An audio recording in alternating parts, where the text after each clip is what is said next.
Our next speaker is Fiona Dawson. Fiona is a women's empowerment speaker and healer.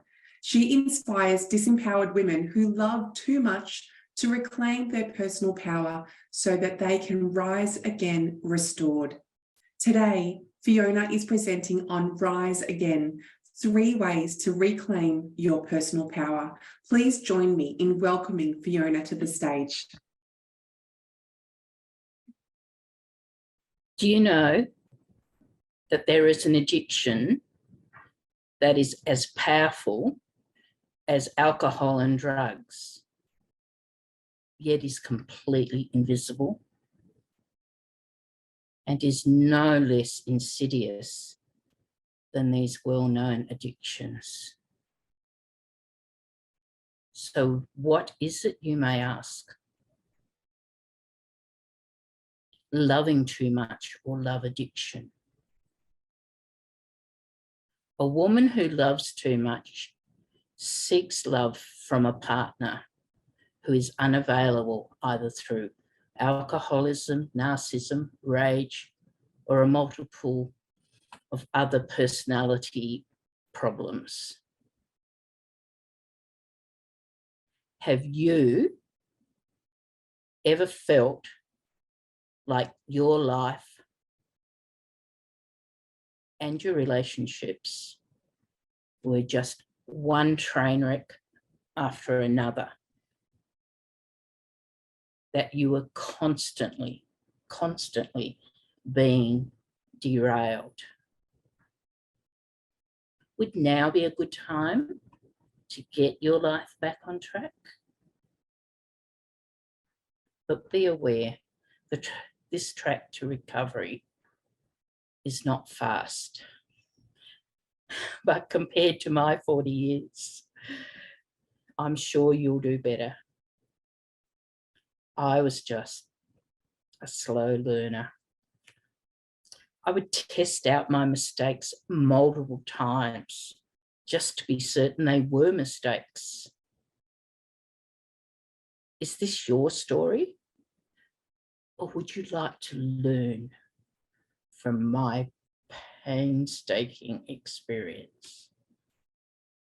For over 40 years, I surrendered my personal power.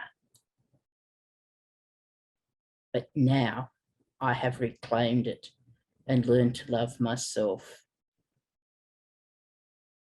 As a women's empowerment speaker and healer, I have integrated my knowledge, skills, and lived experience into a 12-week program called ASH, standing for Awareness, Skills, and Healing, to inspire women who love too much to reclaim their personal power so that they can rise again restored. Up to 30% of women who suffer from this cruel and emotionally crippling problem of loving too much is way too much. In 1989, Robin Norwood wrote a book which was called Women Who Love Too Much. And many women, including myself, read this book. Yet we continued to go on having unsatisfying relationships, which at times went close to endangering our very own lives. Robin wrote, until you could find the root cause of why this self-destructive behaviour began, you will never be able to overcome this problem of loving too much.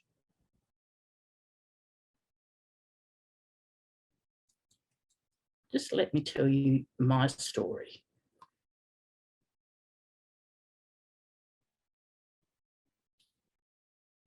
In February 2020, I returned home to Australia from Kenya after what was 8 months of absolute living hell. Quite literally, my life had disintegrated into nothing more than ashes. I was totally devastated, a broken woman, suffering from PTSD, and I felt like the marrow had been sucked out of my bones. What was meant to be a new life with a charming man I loved turned into a raging inferno.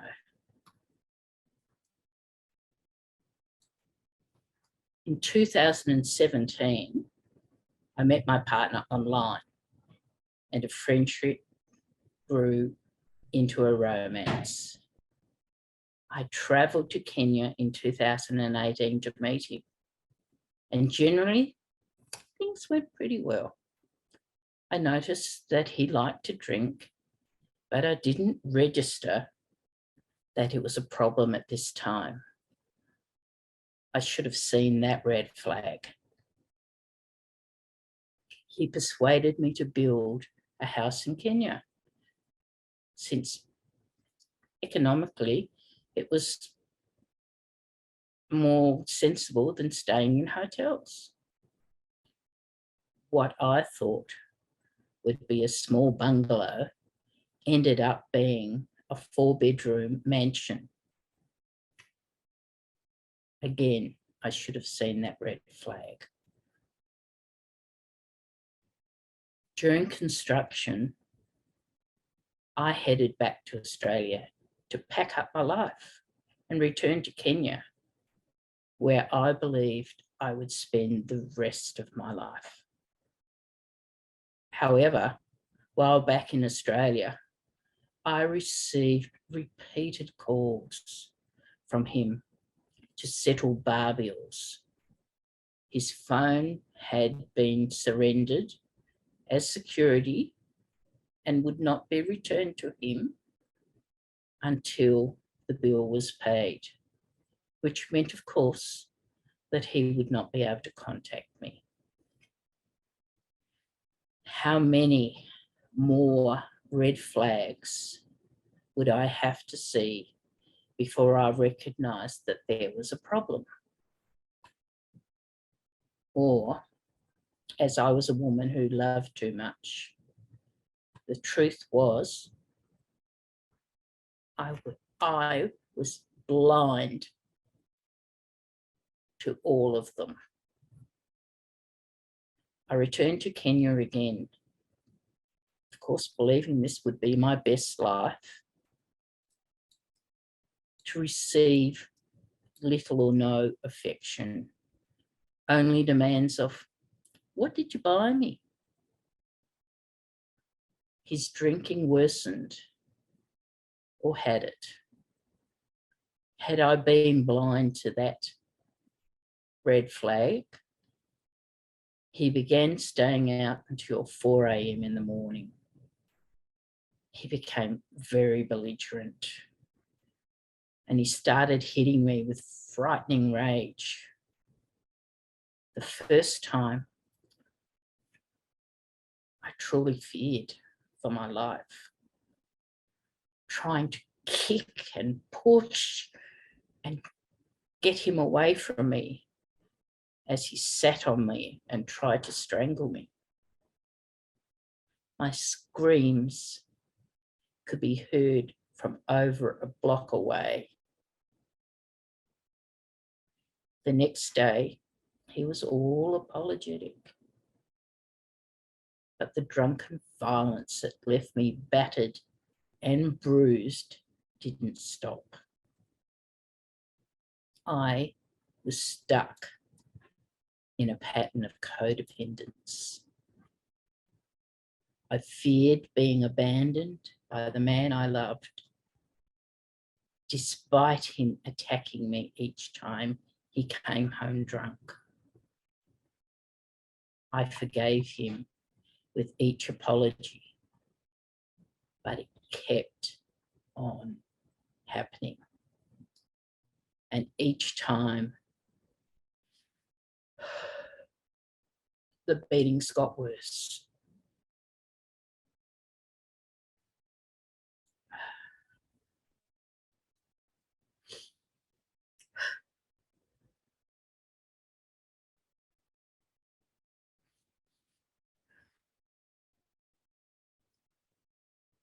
When I finally returned to Australia, I felt all kinds of shame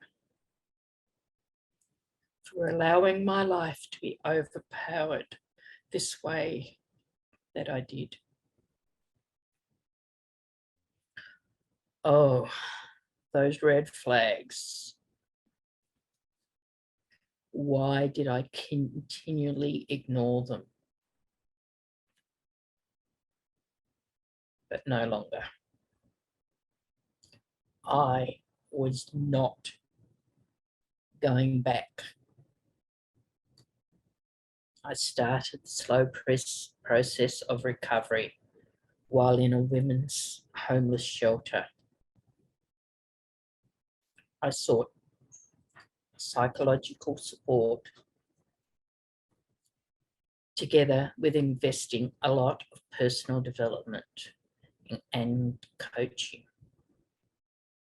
And it was through this process of recovery, of reclaiming back my personal power and rising from those ashes, that I was inspired to develop my 12-week ASH program of awareness, skills, and healing to motivate women who love too much, just like me.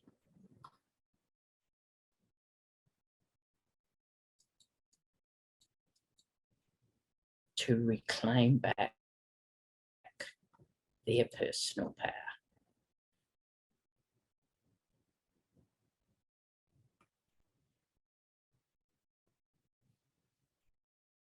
If this resonates with you, send a message to Phoenix Dawson to arrange time to talk. Now is your time to reclaim your personal power and to rise again, restored. Thank you, ladies.